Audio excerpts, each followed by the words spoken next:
तर नमस्कार भावांनो, स्वागत आहे तुमच्या आपल्या विषयाच्या प्रवासामध्ये. जसं की आता मित्राचा आणि माझा आज क्लासेसचा पहिला दिवस.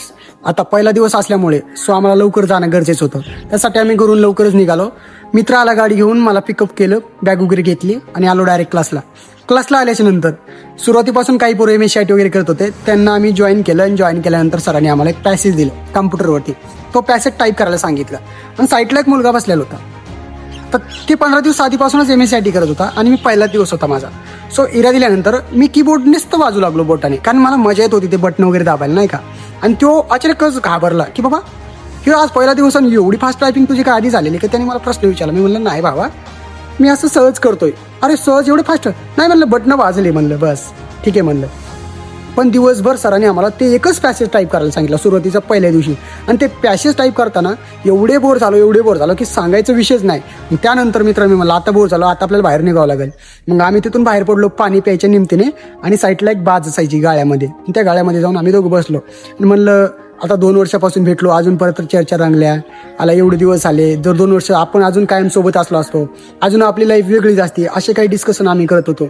आणि तेवढ्यातच शाळा सुटलेली आमची होती पातोडची, आणि तिथून पोरं जात होते रस्त्यावरून जाताना आम्हाला शाळेतले आमचे दिवस आठवले, जसे खो खो खेळताना, कबड्डी खेळताना, किंवा शाळेतले काही दुसरे विदाऊट गोष्टी असेल. कारण आम्ही दोघं एवढे कार्टून होतो, खेळामध्ये असो, भांडणामध्ये असो, किंवा शिव्या देण्यामध्ये असो. फायनली लय गेलेली कॅशेट होतो आम्ही दोघं पण. आणि नाद कोणी नाही केला त्यावेळेस आमच्या शाळेत, आणि त्याच्यामुळे शाळेत तर आमचं थोडंसं नाव होतंच.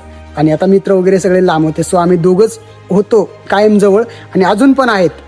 विषय असा झाला की असेच 8-10 दिवस आता मला चांगल्या सवयी लागल्यामुळे मी पत्ते वगैरे ते सोडून दिलं. आणि मित्र भेटल्यामुळे दररोज सकाळी ग्राउंड वगैरे करणे, 5ला उठून आंघोळ वगैरे झाल्यानंतर परत मित्राला कॉल करणे, कॉलेजबद्दल बोलणं किंवा आपल्या क्लासेसबद्दल बोलणं, अशा रेग्युलर आमच्या चर्चा चालायच्या. आणि चर्चा झाल्यानंतर त्या चर्चेमध्येच मित्रांनी मला एक गोष्ट सांगितली की बाबा 8वीत असताना आपल्या खालच्या वर्गातली मुलगी त्याला लाईक करायची. हे मित्रांनी मला सांगितलं. मला तर धक्काच बसला. आला म्हणलं 2 वर्ष झाले, 2 वर्षानंतर ही गोष्ट तुम्हाला आत्ता सांगतोय. ते म्हणलं अरे मलाच आत्ता कळली. मी म्हणलं कोणी सांगितलं. ते म्हणले मुलीने असं कॉल करून सांगितलं. मग अशा गोष्टी झाल्या. आणि त्यानंतर मित्राला म्हणलं आता काय करायचं. मित्र काय म्हणला की आता काय नाही करायचं, आता डायरेक्ट भेटायला जायचं. जवळपास 8-10 दिवस आम्ही MSCIT केली. आणि मग त्यानंतर MSCITच्या नावाखाली जायचो आणि त्या मुलीला भेटण्यासाठी मित्र जायचा. आता सेम हेच फेब्रुवारी महिना, आणि त्याच्यात हे रोज डे. आणि या रोज डेच्या दिवशी मित्राने त्याला प्रपोज करण्यासाठी तिथे गेला. आणि तिथं गेल्यानंतर आता ती शाळा आमच्या ओळखीचीच होती, आणि सरसुद्धा सगळे ओळखीचेच होते. त्यामुळे तिथं थोडंसं पब्लिक प्लेस असल्यामुळे आमच्यासोबत काय किस्सा घडला हे जाणून घेण्यासाठी पार्ट 7 नक्कीच बघा. धन्यवाद. भेटूया नेक्स्ट व्लॉगमध्ये.